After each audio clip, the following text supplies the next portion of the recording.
여러분 이 시간 제가 이야기하는 말에 믿으시면 아멘으로 화답하시기를 소망합니다. 사람이 자기의 길을 계획할지라도 그 걸음을 인도하시는 분은 우리 주님인 줄로 믿습니다. 우리가 주님의 말씀보다 앞서지 아니하고 여호와 하나님이 우리의 목자 되어 주셔서 또 목자 되심을 인정하며 나아갈 때 우리의 인생에 부족함이 없는 줄로 믿습니다. 우리가 사망의 음침한 골짜기를 다닐지라도 해를 두려워하지 않은 것은 주님께서 우리와 함께 하시기 때문입니다. 오늘 우리의 이 예배 가운데 하나님의 지팡이와 막대기가 우리의 인생길을 정확하게 지시해 주시는 그런 놀라운 예배가 될 줄로 믿습니다. 여러분 믿으십니까? 그렇게 소망하는 여러분들마다 우리 박수로 하나님께 기대와 감사하는 마음을 담아 영광 올려드리도록 하겠습니다. 할렐루야! 하나님이 우리와 함께 하십니다. 앞서 찬양하는데 또한 예배하는데 오늘 이 시간을 주신 하나님이 너무 감사한 거예요. 정말 이 시간은 내가 원한다고 해서 주시는 것이 아니라 하나님께서 주시는 이 시간인데 찬양하고 말씀 듣고 나의 인생 가운데 조명해 주시는 그 하나님의 빛 가운데 거하는 이 시간이 정말 복되다, 정말 아름답다, 정말 놀랍다. 저희 제이포의 공동체 예배 드릴 때 여러분 보셨는지는 모르겠지만 큐시트가 있습니다. 이 2시간 정도 이렇게 짜여져 있는 큐시트가 있어요. 그래서 우리 뒤에서 수고하고 있는 우리 예배 스태프팀과 우리 PD들은 이 앞에서 인도하는 사람이 분과 초를 지켜주기를 엄청 원해요. 이게 미루어지기 시작하면은 계속 초조해지죠. 오늘 예배는 언제 끝날까 막 이런 초조한 마음이 있거든요. 그러다 보니까 정말 이 큐시트가 예배를 방해하는구나 이런 생각이 이제 드는 거예요. 그러면서 드는 마음이 있었어요. 이대로 시간이 멈췄으면 좋겠다. 이대로 시간이 잠시라도 멈출 수 있다면, 성경에 해도 멈추었는데 잠시라도 시간이 멈출 수 있다면 하나님과 교제하는 이 복된 시간을 조금 더 누릴 수 있지 않을까, 그러한 생각이 들더라고요. 저만 느낀 거 아니죠? 할렐루야! 우리 제이포유 예배가 날마다 하나님의 은혜 가운데 거하는 귀한 그런 예배가 되어지기를 소망합니다. 오늘은 7가지 치명적인 죄 두 번째 시간입니다. 지난주에는 우리가 교만에 대해서 함께 우리가 나누었는데 오늘은 두 번째 시간입니다. 함께 나눌 죄는 시기입니다. 시기. 여러분 이 시기란 어떤 죄인지 오늘 예배를 통해서 함께 살펴보기를 원합니다. 여러분들 혼자 있을 때 주로 뭐 하십니까? 저도 요즘 청년들과 같이 혼자 있을 때 이 페이스북과 인스타그램으로 이렇게 많은 사람들의 안부를 보고는 합니다. 그 중에서도 이 글은 자기 글은 올리지 않으면서 이 글만 보는 사람을 눈팅족이라고 하더라고요. 접니다. 제가 눈팅족이에요. 글을 올리지 않고 항상 이렇게 이렇게 살고 있구나, 저렇게 살고 있구나 이렇게 늘 봐요. 이게 굉장히 재미있더라고요. 어느 날 제가 페북을 하는데 저랑 아주 가깝게 지냈던 친한 친구가 유럽 배낭여행을 했더라고요. 그래서 배낭여행을 했던 그 사진들을 실시간으로 이제 하루를 정리하면서 이렇게 올리더라고요. 그래서 제가 그 사진을 이렇게 쭉 봤습니다. 한 장 한 장이 너무 예술이에요. 너무 예쁜 거예요, 사진들이. 그런데 제가 너무 부러운 마음이 있었어요. 왜냐? 저 유럽을 아직 한 번도 안 가봤거든요. 그러니까 너무 이제 부러워요. 그래서 계속 사진을 보면서 유럽은 이렇게 생겼구나, 저렇게 생겼구나 하면서 부러워하는 눈으로 이 페이스북과 인스타그램을 저도 같이 이렇게 늘 봐요. 그래서 비교도 하죠. 페이스북에 올린 사진과 인스타그램에 올린 사진이 다르네, 왜 다르지? 막 생각하면서 이제 막 봅니다. 그런데 이 사진을 보고 있던 제가 이상한 행동을 하는 것을 제가 발견하게 됐어요. 어떤 행동이냐? 그 사진을 보면 댓글을 남겨야 되잖아요. 그래서 제가 그 친구에게 댓글을 남기려고 이렇게 막 썼습니다. 야, 정말 멋지다 친구야 라고 하면서 제가 이렇게 쓰고 이제 댓글을 올리려고 딱 하는데 그 순간 잠시 멈춰졌어요. 왜냐? 댓글을 올리면은 제 댓글 바로 전 댓글들을 보게 되는데 다 영어인 거예요. 영어. 다 영어예요. 그래서 이 친구가 외국 친구가 없었거든요.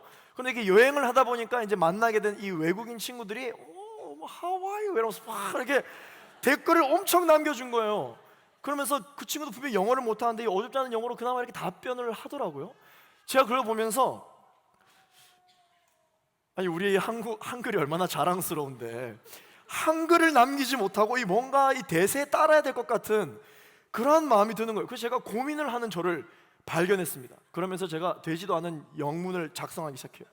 영작을 막 합니다. 그래서 이 정도면 괜찮을 것 같아 라는 생각이 들었는데, 이제 또 의심이 드니까 구글 번역기를 돌리는 거죠. 그래서 이게 맞는지 안 맞는지, 국제적 망신을 당하면 안 되니까 제가 막 이렇게 합니다. 하다가 한 2문장 정도를 쫙 작성하고 그냥 지우자 이러면서 지우고, 제가 이 영어에 대해서 굉장히 이렇게 무심한 듯, 그러나 굉장히 이 자연스러운 듯 영어를 남깁니다. 뭐라고 남기느냐? 와우 이렇게 딱 남깁니다. WOW 와우 딱 이렇게 남깁니다. 그럼 제가 하고 싶은 말을 다 할 수 있더라고요. 신기했어요. 내가 왜 이런 생각을 가지는 거지? 두 번째 저의 행동이 뭐냐? 멋진 풍경들과 이 외국인들 사이에서 행복하게 이렇게 셀카를 찍는 제 친구의 그 사진을 보고 제 표정을 발견했어요. 제 표정이 뭐냐면 이 친구가 열심히 돈 모아서 여행 갔구나, 이렇게 축복해줘야 되잖아요. 그런데 제 표정이 어떠냐면 그래 뭐 부럽네, 뭐 그래 뭐 얼마 들었을까, 뭐 이런 생각을 하고 있는 거죠. 제 표정이 전혀 축복하는 표정이 아니었어요. 그리고 세 번째 저의 행동이 있었습니다. 그게 무엇이었냐면, 제 친구가 전혀 그런 친구가 아닌데 이렇게 팔이 오픈되어져 있는 나시티를 입고 이렇게 사진을 찍는데 이게 탄탄한 거예요. 여기가 근육이 막 있는 거예요. 외국인들이랑 전혀 이렇게 도태되어지지 않는 근육을 이제 가지고 있더라고요. 그러면서 제가 어떤 행동을 하고 있는지 알아요? 보면서 여기 만지작거리는 거예요. 만지작거리면서 폰 한번 보고 제 팔 한번 보고 한숨을 그렇게 제가 쉬고 있더라고요. 야, 너는 운동한다는 놈이 뭐 하는 거냐, 이게 팔이 아니네, 이런 생각을 하고 있었던 것이죠. 폰을 끕니다. 폰을 끄는 순간 절망감이 몰려와요. 비교의식이 몰려오는 것이죠. 페이스북과 인스타그램을 보면서 남은 건 상처뿐이에요. 여러분들도 아마 이런 비슷한 경험을 한 적이 있으실 거예요. 그렇죠? 저만 이렇게 나쁜 사람으로 여러분 만드시면 제가 굉장히 난처합니다. 네. 여러분도 그런 아마 경험을 많이 하고 계실 텐데, 가까운 친구나 잘 아는 동료가 잘 되면 기쁘기보다는 이상하게도 우울해지고 겉으로 드러나지는 않지만 속이 무척 쓰라리죠. 이게 시기의 속성입니다. 시기의 특징인 것이에요. 유명한 기독교 사상가이자 또한 희곡가인 이 도로시 세이어스는 이렇게 시기를 정의합니다. 시기란 가지지 못한 자들이 가진 자들에 대해 느끼는 감정, 그리고 친구의 행복해하는 모습을 보기 싫어하는 것, 이것을 바로 시기라고 정의하기도 했습니다.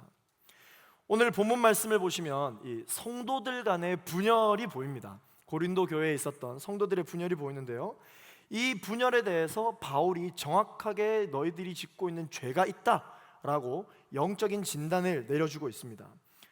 고린도 성도들은 어떠한 분열이 있느냐? 바울이 옳다, 아니다 바울 뒤에 온 아볼로가 옳다, 아니다 너희들이 틀렸다, 이런 주장을 하면서 서로가 옳다라는 그러한 리더십을 앞장세워서 그분이 옳다 이런 분열이 있었던 것입니다. 그런데 이 바울은 이러한 분열이 있었던 이유가 무엇이냐? 바로 고린도 성도들이 가지고 있는 시기와 다툼 때문이다라고 이야기를 하고 있는 것입니다. 이 분열은요, 믿지 않는 사람들과의 관계가 아니에요. 믿는 사람들끼리의 갈등을 이야기하는 것이에요. 그렇기 때문에 더욱더 안타까움을 더하고 있는 것이죠. 고린도 교인의 이 영적 미성숙함, 그들은 성령의 충만함을 경험했습니다. 그들은 성령의 임재함으로 말미암아 우리가 볼 수 있었던 여러 가지 가시적인 은사들을 직접 목격한 사람들이에요. 성령의 충만함을 경험하고 성령 세례를 입었음에도 불구하고 이들의 신앙생활 가운데, 이들의 교회 공동체 안에는 어떤 것이 있었느냐? 시기하고 다투고 분열이 있었던 것이죠. 영적인 성인아이입니다. 고린도 교회에 복음이 전해지고 이 뜨거운 성령을 체험한 이후로도 성도들은 인격과 성품과 내면에 아무런 변화가 없는 거예요. 아무런 변화가 없습니다. 이것은 마치 성인이 되어서도 걸음마를 하지 못하는 것과 똑같은 거예요. 문제가 있죠. 문제가 있는 것입니다. 오늘 본문 말씀 1절과 2절 말씀을 우리 같이 한번 읽어보도록 하겠습니다. 1절, 2절 말씀을 다시 한번 읽어보겠습니다. 시작. 형제들이여, 내가 여러분에게 신령한 사람들에게 말하듯이 말할 수 없어서 육에 속한 사람들 곧 그리스도 안에서 어린아이들에게 말하듯이 말했습니다. 나는 여러분에게 저주로 먹이고 단단한 음식으로는 먹이지 않았습니다. 여러분이 감당할 수 없었기 때문입니다. 그런데 여러분은 지금도 여전히 감당할 수가 없습니다. 여러분들, 우리가 신앙생활을 할 때는요, 발전이 있어야 돼요. 성숙이 있어야 돼요. 어렸을 때 넘어지는 것을 보고 아무도 뭐라 하지 않습니다. 넘어지면 우는 아이를 데리고 너 왜 우니라고 아무도 혼내지 않습니다. 빨리 쫓아가서 이렇게 세워주죠. 그런데 시간이 지나고 충분히 걸음마를 할 수 있고 이제 뛸 수 있는 나이까지 됐는데도 돌에 걸려 넘어질 수 있어요, 없어요? 넘어질 수 있죠. 돌에 걸려 넘어졌는데 일어서지 않고 엎드려서 바닥에 피를 흘린 채 울고 있으면 여러분 어떻습니까? 조롱거리가 되는 거예요. 문제가 있는 것입니다. 고린도 교회 성도들은 성령님을 강하게 경험했음에도 불구하고 어떤 영적 성장이 일어나지 않았어요. 그래서 바울이 뭐라고 이야기합니까? 마치 어린아이들에게 말하듯이 말할 수밖에 없었다. 지금 그 고린도 교회 성도들이 경험하고 있는 그 문제에 대한 해답은 어느 정도의 수준이 있는 사람에게 이야기를 해야 알아들을 수 있는 해답인데, 이 고린도 교인 성도들이 여전히 어린아이와 같이 여전히 영적으로 성숙하지 않으니까 해답을 알고 있어도 답을 말해줄 수가 없는 거예요. 그들에게는 더욱더 그들의 영혼을 건강하게 만들 수 있는 영적인 음식이 있음에도 불구하고 딱딱한 음식을 줄 수가 없는 거예요. 여전히 저주로 먹여야 된다라고 표현을 하고 있는 것이죠. 이것은 마치 영적인 성인 아이와 같다라고 볼 수가 있는 것입니다. 성령을 아무리 체험했다 할지라도 교회를 분열케 만드는 이 고린도 교회에 있었던 이 시기라는 죄는 어떤 죄일지 특징들을 한번 살펴보도록 하겠습니다. 첫 번째, 이 시기라는 죄는요, 눈으로 짓는 죄입니다. 눈으로 짓는 죄. 이 시기를 뜻하는 영어 단어가 있는데 그 영어 단어가 무엇이냐면 바로 envy라고 하는 단어예요. envy. 이 envy의 어원이 무엇이냐면 자세히 보다라고 하는 이 어원에서부터 출발하는 것입니다. 그래서 성경에도 이 단어가 시기라는 죄가 표현되어질 때 많이 사용되어지는데, 특별히 마가복음 7장 22절 말씀에 보시면 NIV 영어 성경으로 보면 envy라고 표현되어져 있습니다. 그런데 이 개역 한글, 여러분 우리 우리말 성경 전에 개역 개정 성경을 보셨죠? 그 전에 또 개역 한글 성경이라는 게 있었습니다. 그 개역 한글 성경에 보면 이 envy라고 하는 단어를 무엇이라고 표현해 놓았느냐라고 하면요, 홀기는 눈이라고 표현되어져 있어요. 홀기는 눈. 시기는 보는 것에서부터 시작된다는 것입니다. 보는 것. 시기는 또 어떤 것이냐? 승진 소식을 듣고 기뻐 어쩔 줄 몰라 하는 입사 동기나 결혼하게 되어서 행복하다고 이야기하며 활짝 웃는 고향 친구의 모습을 보는 것에서부터 시작되는 거예요. 이처럼 시기란 무엇인가? 눈에 보이는 것들 때문에 자신이 형편없고 비참하게 여겨져서 상대방을 끌어내리고 싶어하는 마음, 이게 바로 시기라고 하는 죄입니다. 성경에서도 이 시기를 홀기는 눈과 같이 보는 것과 항상 연관지어서 이야기를 해주고 있습니다. 대표적인 이 시기의 예가 바로 사울입니다. 사울이 누구를 시기했어요?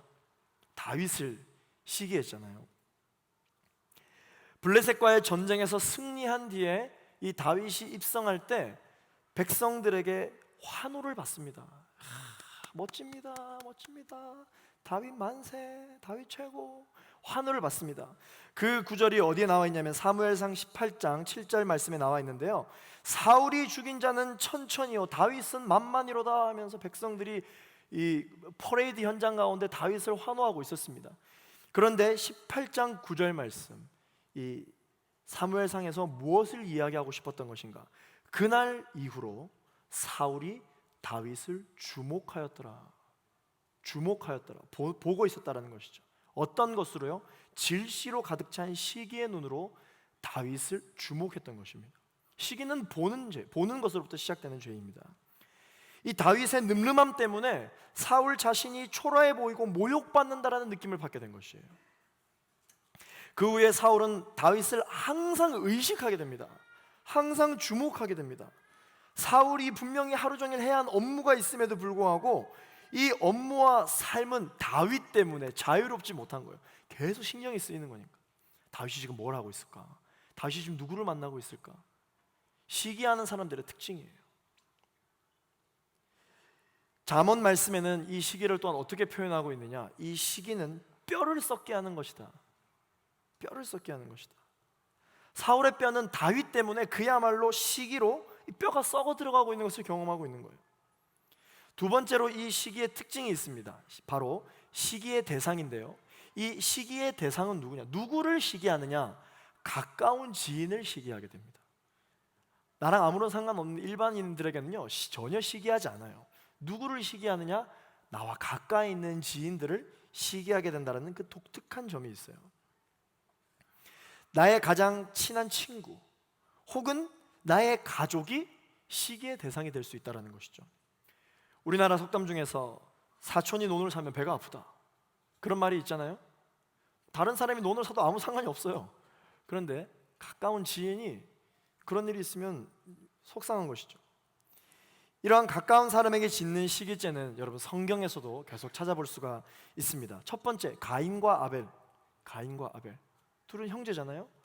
아벨의 그 정성스러운, 동생인 아벨의 정성스러운 제사만 하나님이 받으시자 가인은 동생을 시기합니다.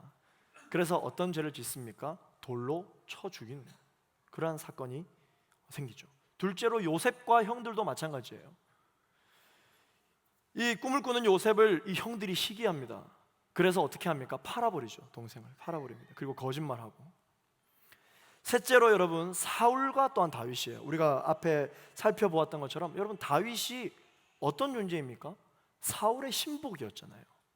사울과 가장 가까운 충신 중에 충신이었습니다. 그런데 사울은 이 다윗의 인기에 시기하는 마음을 가지고 다윗을 죽이기 위해서 쫓아다니는 것이죠.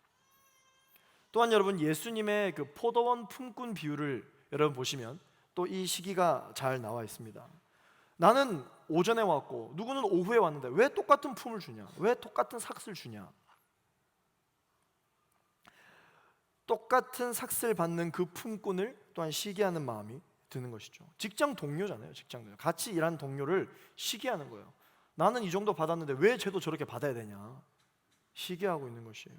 내가 더 열심히 했는데, 내가 더 일을 많이 했는데. 우리 주변에서는요 여러분, 이 직장 동료들 사이에서 시기를 많이 느낍니다. 특별히 선임 동료를 전혀 시기하지 않아요. 선임 동료는 나를 괴롭히는 대상일 뿐이지 우리를 시기하지 않습니다. 우리가 시기하지 않습니다. 누구를 시기하느냐? 입사 동기. 이 입사 동기들이 우리의 마음을 어렵게 할 경우가 많이 있죠. 그 동기가 나보다 더 잘 되면 견디기 힘들어하는 경향이 우리의 마음 가운데 있어요. 여러분, 10계명의 이 10번째 계명에도 보시면 내 이웃의 소유를 탐내지 말라 말합니다. 탐욕에 대해서 이야기하는데 누구의 소유를? 이웃의 소유를 탐내지 말라라는 것이죠. 가까운 이웃이 나보다 더 많은 것을 가지고 있을 때 우리는 시기하게 되는 것입니다. 세 번째, 이 시기의 특징이 있는데요, 시기는 부메랑처럼 상대방뿐 아니라 자기 자신에게도 피해를 입히는 죄라고 하는 것입니다. 여러분, 혹시 이 영화 아마데우스라는 영화를 보셨는지 모르겠는데, 이 영화 아마데우스라는 영화를 보시면요, 궁정 작곡가인 살리에리라는 그런 작곡가가 등장합니다. 이 사람은 모차르트와 같은 동시대 인물이에요. 이 살리에리가 모차르트를 시기하죠. 모차르트의 재능을 인정하지만 자신이 받아야 할 그 인정과 박수를 모차르트가 다 받는 거예요. 그랬더니 어떠한 시기의 마음이 들기 시작하느냐? 제거해야 되겠다. 음모가 싹트기 시작하는 것이죠. 모차르트만 없으면 자신은 성공하게 될 것이라고 생각합니다. 오히려 악한 천재 작곡가를 본인이 심판하는 것이 하나님 앞에서 더욱 자신이 떳떳할 거라고 착각하게 되는 것이죠. 하나님이 심판하지 않으시면 내가 심판하겠다. 그러나 결국은 그 죄책감이 자신의 목을 조이는 것입니다. 오늘 본문도 여러분 보시면요, 저마다 목소리를 냅니다. 바울이 옳다, 아볼로가 옳다, 너희는 틀렸다. 우리가 하나님 앞에서 가장 복음적이다, 내가 가장 하나님 앞에서 옳다라고 주장하던 고린도 성도들이 가졌던 이 시기의 결과가 무엇인가? 그 시기의 결과는 바로 교회 공동체의 부흥이 아니라, 올바른 것들이 바로 서는 것이 아니라 교회의 분열을 초래하게 되는 거예요. 시기는 상대방에게 상처를 입힌 후에 부메랑이 되어서 반드시 자기 자신에게 다시 돌아온다는 사실을 여러분, 우리는 기억해야 합니다. 시기를 하게 되면 받게 되는 피해가 두 가지가 있습니다. 첫 번째, 시기를 하게 되면 우리는 어떤 피해를 받는가? 시기에 사로잡혀 있으면 성장하기가 어렵습니다. 왜냐하면 온 신경과 시선이 온통 시기의 대상인 그 경쟁자에게 향해 있기 때문에 자기의 업무에 몰입할 수가 없어요. 자기의 전문성을 개발해 나가야 되는데 집중이 안 되니까 발전이 안 되는 것이죠.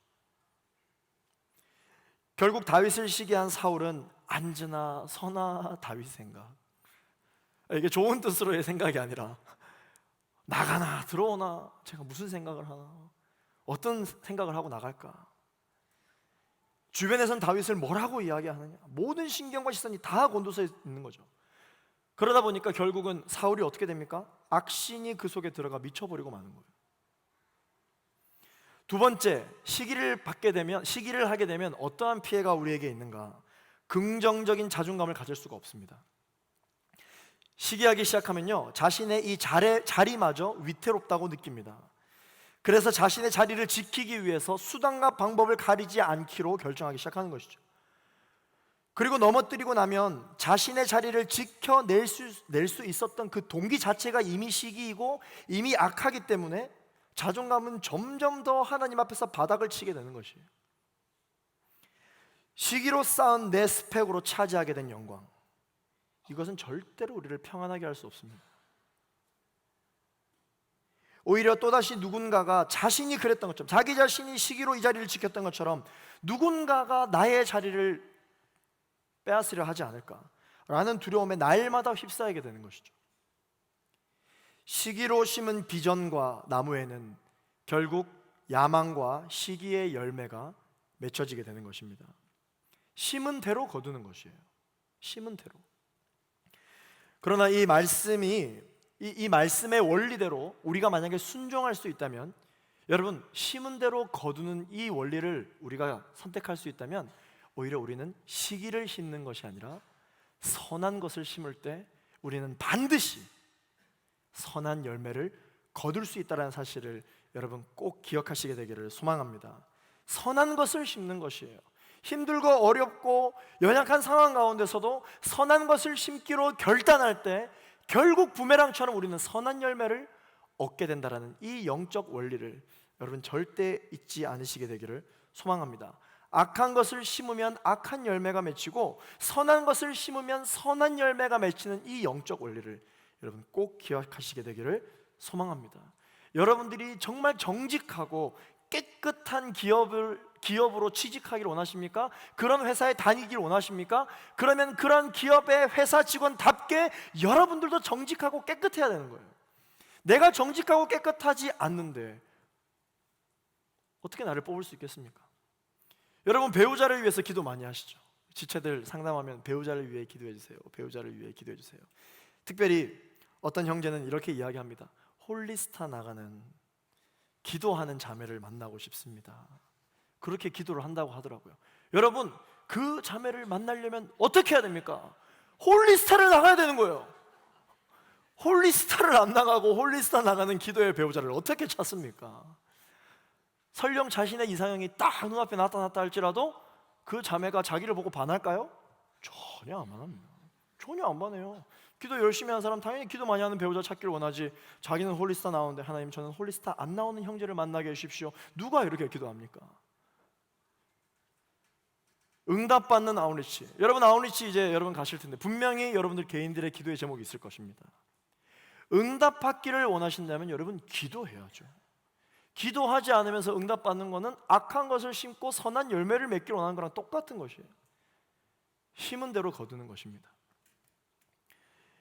이제 이 시기를 이겨낼 수 있는 방법들을 소개하도록 하겠습니다. 첫 번째 방법, 이 시기는 특징이 뭐였죠? 보는 것에서 시작되는 것이라 그랬죠. 그러면 여러분, 우리가 이 시기를 이겨내기 위해서는요, 하나님이 우리에게 주신 것을 봐야 됩니다. 자신이 가지지 못한 것을 보는 것이 아니라 하나님이 이미 우리에게 주신 것을 봐야 됩니다. 세상은 우리에게 묻습니다. 누가 몇 달란트 받았다고 하느냐? 너는 몇 달란트 받았느냐? 이 사람은 5달란트 받았는데 너는 왜 2달란트 받았느냐? 네가 부족하니까 그런 거지 라고 세상은 이야기합니다. 누가 세상에서 더 인정받는 은사나 재능을 받았느냐? 라고 이야기를 합니다. 그러나 성경에서는 이야기합니다. 중요하지 않다고. 예수님은 2달란트 받은 사람이 5달란트 받은 사람을 시기할 필요가 없다라고 이야기하십니다. 모두가 5달란트를 받을 필요가 없어요. 모두가 그렇게 넘치는 은사를 받기로 하나님이 계획하신 적도 없으십니다. 저마다 때를 따라 돕는 은혜로 부어지는 그 은사와 재량대로 하나님께서는 우리에게 은사를 주신 것이죠. 여러분 믿으십니까? 하나님이 우리에게 5달란트를 주시건 2달란트를 주시건 간에 하나님이 맡겨주신 달란트가 있다라는 것에 우리가 집중하며 주님을 위해 충성을 다하고 이익을 남겼을 때 우리는 5달란트를 받든 2달란트를 받든 똑같은 하나님의 칭찬과 인정을 받는 것이에요. 잘하였도다 착하고 충성된 종아, 네가 작은 일에 충성하였으므로 내가 너에게 큰 일을 맡기리라. 할렐루야. 영적 원리를 깨달으셔야 돼요. 사울은 이미 하나님께서 주신 달란트가 있었습니다. 그는 이미 왕으로서 충분한 자격을 갖추고 있었어요. 좋은 가문과 준수한 외모, 왕이 되기 위한 모든 덕목을 이미 갖추고 있었습니다. 그런데 다윗을 시기하고 의식하기 시작하니까 자신이 가지고 있던 것이 안 보이기 시작하는 거예요. 이미 가지고 있었음에도 불구하고 없었던 것처럼 비교의식과 이 우레굴레에서 헤어나오지 못하는 삶을 살고 있는 것이죠. 사랑하는 제이포유 청년 여러분, 가지지 못한 것만 구하거나 보지 말고 이제는 눈을 우리 자신에게로 돌려서 하나님이 우리에게 주신 것이 무엇인지 바라보게 되기를 소망합니다. 그때서야 비로소 잃어버렸던 감사가 회복되기 시작하는 것입니다. 여러분 믿으십니까? 두 번째, 시기를 이기는 방법은요, 동력자 의식을 갖는 것입니다. 함께 있는 사람을 시기하지 않고 나에게 필요한 존재로 저 영혼 역시 하나님이 부르셨다. 이 영혼 역시 나는 다 알 수 없지만 하나님이 부르셨다 라는 이 믿음을 갖기 시작하면요, 우리 안에 있었던 시기가 힘을 잃어버리고 맙니다. 우리가 예수 그리스도의 이름으로 기도하지 않고 여기까지 달려왔다면 의심해야 합니다. 기도하지 않고 여기까지 왔다면 불안해야 합니다. 그러나 여러분, 비록 연약한 기도라 할지라도 예수 그리스도의 이름으로 기도하며 여기까지 오셨다면 우리는 의심하지 않고 불안해하지 않고 여러분 믿음으로 나아가야 되는 줄로 믿습니다. 성령이 임하시면 어떤 일이 일어나느냐? 모든 시기가 물러갑니다. 동력이 생겨나는 것입니다. 할렐루야. 성령이 임하시면 모든 다툼이 없어집니다. 하나 되는 연합의 영이 임하는 것이에요. 성령이 임하시면 모든 분열은 그치게 되어 있습니다. 오직 자라나게 하시는 하나님께만 영광 올려드려지게 되어 있는 줄로 믿습니다. 그런데 도대체 왜 우리들은 시기하면서 여전히 시기가 우리의 마음 가운데 있으면서도 성공하기를 바라고 여전히 우리는 다투면서도 교회가 부흥하기를 원하는 것입니까? 아무리 옳은 일을 하더라도 시기하는 마음과 다툼하는 마음이 있으면 결국 자라나게 하시는 하나님이 우리를 흩으시는 줄로 믿습니다. 하나님이 자라나게 하시고 하나님이 흩으시게 하시는 권세도 다 가지고 계신 것이에요. 내가 잘 준비했다고 해서 무조건 다 되는 거 아니에요. 내가 부족하다고 해서 무조건 실패하는 건 아닙니다. 나는 연약하고 나는 부족하지만 하나님이 우리와 함께 하시고 약속해 주신 그 믿음을 가지고 가면 하나님 우리를 쓰시는 것입니다. 하나님 우리를 자라나게 하시는 거예요. 농부가 지혜가 없어서 씨앗을 잘못 뿌릴 수 있어요. 그러나 그 잘못 뿌린 씨앗마저도 결국은 자라게 하시는 분은 농부의 경험과 노하우가 아닙니다. 자라나게 하시는 분은 우리 하나님이신 것입니다. 지금 우리가 우리의 삶을 돌아보면 너무 연약하고 보잘것없고 내가 오너라도 나를 쓰지 않겠다 라고 생각하는 마음이 있을지 모르겠지만 우리의 인생의 최종 인사권은 하나님에게 있습니다. 우리의 인생의 최종 결재권은 하나님께 있습니다. 여러분, 이 믿음을 가진 사람은요, 시련이 찾아오더라도 시험에 들지 않는 거예요. 이겨낼 수 있습니다. 하나님이 우리와 영원히 함께 하시기 때문에, 그 믿음 때문에 갈 수 있는 것이죠. 말씀에서 심고 그리고 물을 준다라는 표현이 나와 있는데, 이 심는다라고 하는 것은 교회 개척을 의미하는 것이고요, 그리고 물을 준다라는 것은 가꾸는 것이므로 교회를 양육하는 것을 뜻하는 것입니다. 나는 심고 아볼로는 물을 주었다. 바울은 교회를 개척하고 아볼로는 교회를 관리했다. 그렇기 때문에 여러분, 바울이 있었기 때문에, 바울과 함께했던 리더십들이 있었기 때문에 아볼로와 함께했던 리더십이 있었던 것입니다. 아볼로포가 있었기 때문에 오늘날의 교회가, 고린도 교회가 지금까지 여전히 있을 수 있었던 것입니다. 예수의 이름으로 기도하면 모든 것이 합력하여 선을 이루게 되는 줄로 믿습니다. 그렇기 때문에 누가 옳다 정말 쓸데없는 거예요. 출애굽한 이스라엘 백성들을 보십시오. 누가 가장 크고 가장 위대한 리더자라고 이야기할 수 있습니까? 출애굽을 시작한 모세가 위대합니까? 아니면 가나안 정복을 완수한 여호수아가 위대합니까? 아니면 결국 왕국을 건설한 다윗이 위대합니까? 의미 없는 질문이에요. 쓸데없는 질문입니다. 모든 것을 시작하시고, 출애굽을 시작하시고, 가나안 땅을 예비하시고, 이스라엘을 강대국으로 발전시키신 분은 오직 하나님 한 분이신 줄로 믿습니다. 이 믿음이 우리 안에 있을 때 우리는 결코 넘어지지 않는 것입니다. 시기를 이길 수 있는 마지막 방법, 그것은 바로 사랑입니다. 사랑. 우리가 기억해야 할 것은 모든 시기를 이겨내고 결국은 사랑을 완성하신 십자가 예수의 사랑, 그의 사랑이 우리 안에 가득할 때 우리는 그 어떠한 어려움도 이겨낼 수 있는 줄로 믿습니다. 내가 부족해서 이 시험을 이겨내지 못하는 게 아니라 내 안에 십자가 예수의 사랑이 없기 때문에, 그 감격을 잃어버렸기 때문에 이 시험을 이겨낼 수 없는 거예요. 사랑하는 제2포유 청년 여러분, 우리에게 필요한 것은 우리 삶의 부흥을 위한 전략과 우리를 이끌어줄 리더십이 어디 있느냐? 아닙니다. 사람이 아니에요. 우리에게 필요한 것은 자신의 생명을 내어주신, 십자가에서 내어주신 그 사랑의 감격이 우리에게 필요한 줄로 믿습니다. 십자가의 감격이 회복되어야 됩니다. 오늘 십자가의 감격이 회복되기를 원하시는 청년 여러분, 오늘 예배 가운데 하나님께서 우리의 십자가의 사랑을 회복시켜 주실 줄로 믿습니다. 어디까지 회복해야 하느냐? 원수들마저 우리가 과연 사랑할 수 있을까? 성령이 임하시면 가능한 거예요. 우리 힘으로는 원수를 못 사랑합니다. 성령이 임하시면 사랑할 수 있어요. 성령이 임하시면 입사동기가 그렇게 아름다워 보입니다. 성령이 임하시면 내가 그토록 시기했던 우리 가족이 사랑스러워 보이는 거예요. 성령이 임하시면 나의 신앙을 그토록 핍박했던 우리 부모님이 사랑스러워지기 시작하는 거예요. 우리가 회복되어져야 될 것은 우리의 성품과 인격과, 물론 그런 것도 있겠지만 첫 번째, 십자가의 감격을 회복되어야 되는 줄로 믿습니다. 즐거워하는 원수들과 함께 즐거워하고 우는 원수들과 함께 울라는 로마서의 고백처럼 십자가의 감격이 회복되기를 예수 그리스도의 이름으로 축원합니다. 사랑하는 친구를 위해 누구보다도 먼저 일어나서 기립박수를 쳐주는 것, 이와 같은 모습이야말로 우리가 꿈꿔야 할 크리스찬의 모습인 줄로 믿습니다. 우리 이 시간 함께 우리 결단하는 마음으로 함께 찬양하며 나아가도록 하겠습니다. 주의 보좌로 나아갈 때에 어떻게 나가야 할까?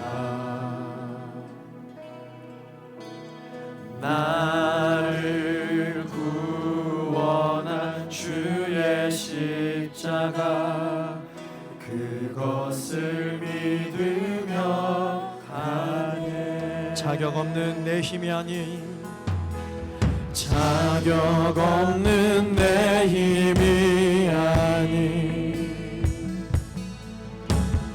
오직 예수님의 보혈로 자격 없는 내 힘이 아닌 오직 예수님의 보혈로 십자가의 보혈 완전하신 사랑 힘입어 나갑니다.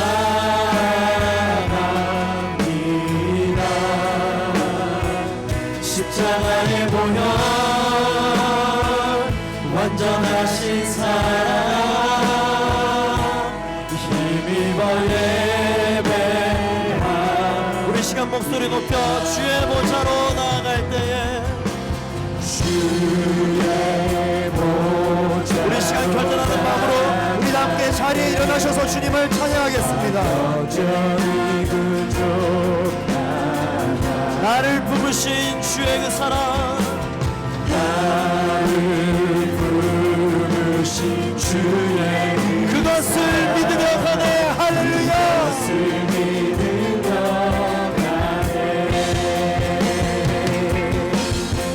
자격 없는 내 힘이 아닌 오직 예수님의 보혈로 자격 없는 내 힘이 아닌 오직 예수님의 보혈로 우리 인생 가운데 십자가의 사랑을 기억하며 십자가의 보혈 완전하신 사랑 힘입어 나갑니다.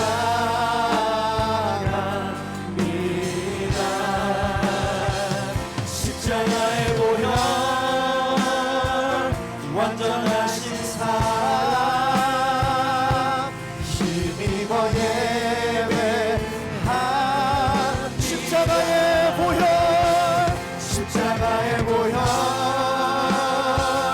완전하신 사랑 힘입어 나갑니다.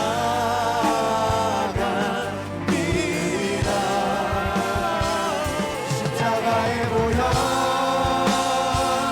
완전하신 사랑 힘입어 예배하. 우리 시간 함께 합심하여 기도하며 나아갈 때 나사렛 예수 그리스도로 명하노니 내가 몰랐던 모든 시기의 영들이여 떠나갈지어다. 나사렛 예수 그리스도로 명하노니 모든 시기의 영들이여 한 길로 왔다가 일곱 길로 도망갈지어다. 너는 나를 무너뜨릴 수 없다. 내가 의지하는 것은 오직 예수 그리스도의 십자가 은혜이니 이 시간 주여 우리가 다시 한 번 더 십자가 앞에 일어나게 하여 주시옵소서. 우리 시간 우리의 삶 가운데 사로잡고 있는 모든 시기의 영들을 예수 그리스도 이름으로 물리치며 함께 주여 한번 부르시고 기도하겠습니다. 주여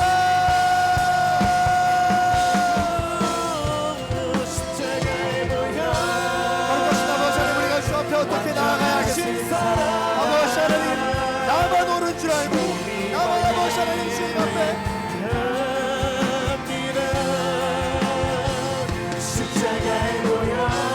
간절하게 나아가는 줄로만 알았던 나의 모든 순간들 주님 앞에 내려놓습니다. 나사렛 예수 그리스도로 명하노니 나와 가까운 사람들을 시기하고 미워하고 용서하지 못하는 모든 영들이여 떠나갈지어다. 주여 아버지를 비교시 떠나갈지어다. 우월의식 떠나갈지어다. 아버지 무엇이 역사해 주셔서 주님만 향한 놀라내가 우리에게 부어질 수 있도록 아버지 미끄러 시간의 간절히 바라기를 원합니다. 성령으로 충만케 하여 주시고 우리 각 사람에게 주님만을 바라보고 나아갈 수 있는 놀라내가 있을 수 있도록 아버지 미끄러 부어주시기를 간절히 바라기를 원합니다. 아버지님 한 사람 한 사람이 모두 예수 그리스도 이름으로 새로워지는 역사가 있게 하여 주시기를 간절히 바라기를 소망합니다. 주여 오시옵소서. 호산나 호산나 오셔서 나를 다스려 주옵소서.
직장 가운데, 우리의 가정 가운데, 모든 열방과 민족 가운데 호산나 예수여 오시옵소서.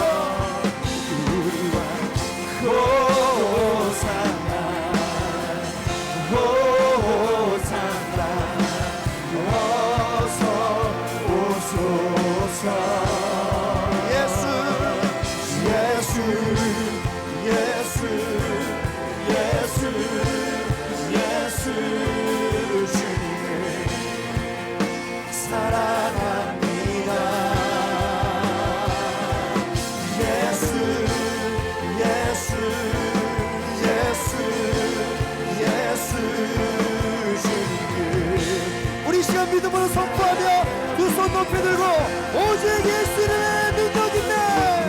예수 이름의 능력 있네. 예수 이름의 치유 있네. 예수 이름의 권세 있네. 오직 예수.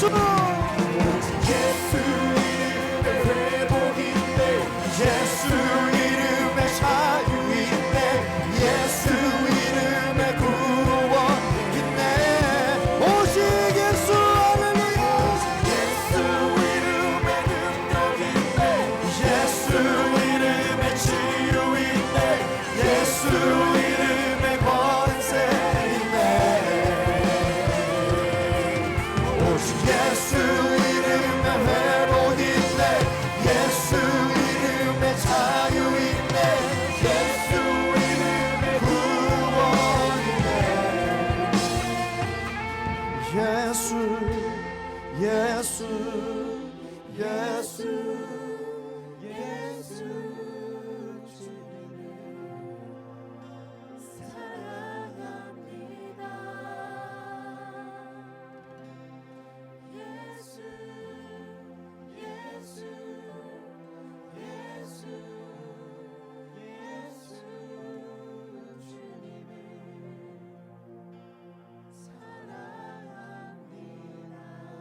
우리 시간 마지막으로 한 번 더 기도하며 나아갈 때, 거룩하신 아버지 하나님, 주님, 내가 다른 어떠한 사람들을 찾아가서 능력과 치유와 권세를 구하였습니다.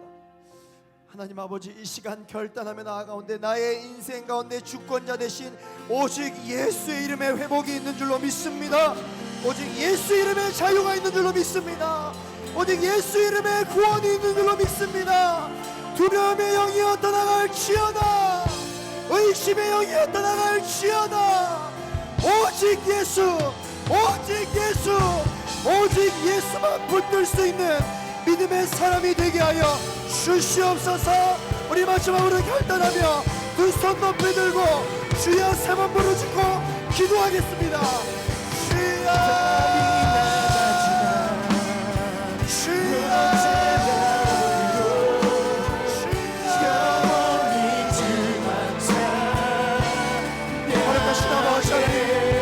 우리의 마음 가운데 예수의 권세를 부어주옵소서. 우리 아버지의 인생에 예수의 능력을 부어주옵소서. 예수의 회복이 있게 하여 주옵소서. 주님만 바라보게 하여 주옵소서. 오직 주님만, 오직 주님만, 오직 주님만. 우리가 역사하여 주님을 원하오니 성령을 지금 부어주시고 충만하여 주님을 원하오니 우리의 마음 가운데 아버지의 마음을 부어주옵소서. 모든 내가 기란 부어주시는 기란들을 원하오니 주여 부어주시고 언제나 주님을 원하오니 하나님을 찬양합니다. 우리의 모든 마음을 부어주시옵소서. 성령으로 충만하여 하시고 우리의 모든 인생 가운데 오직 예수라는 믿음이 흔들리지 않고 성령님 기름 부어주시옵소서.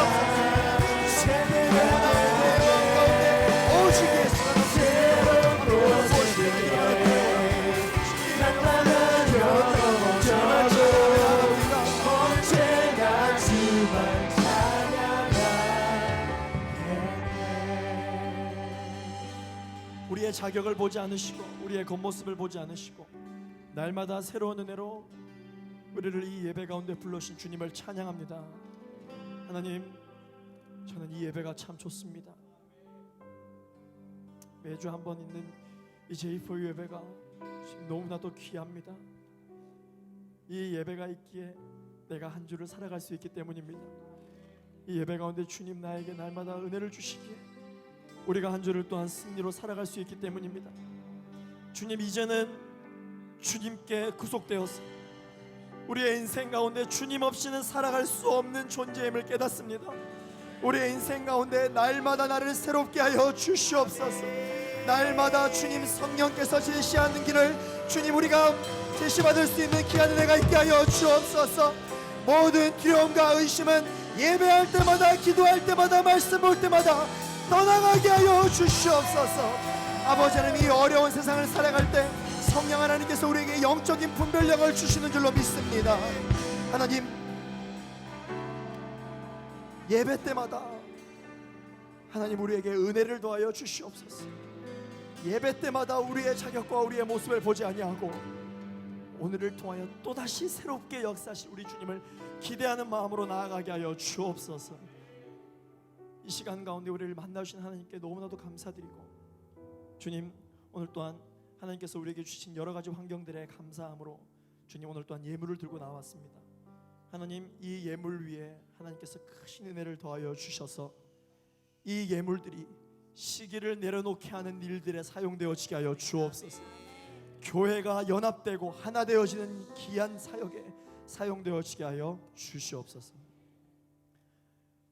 이제는 우리 구주 예수 그리스도의 은혜와 하나님 아버지의 영원하신 사랑과 성령 하나님의 감화감동 교통하심이 오늘 이 시간 시기하지 않기로 결단하며 십자가의 감격을 회복하기로 결단하는 모든 제2부의 청년들의 머리 위에, 그리고 그들의 직장과 그들의 가정 위에, 지금까지 땅끝까지 복음을 전하시는 선교사님들의 사역 위에 이제로부터 영원토록 함께 하옵시기를 간절히 축원하옵나이다. 아멘.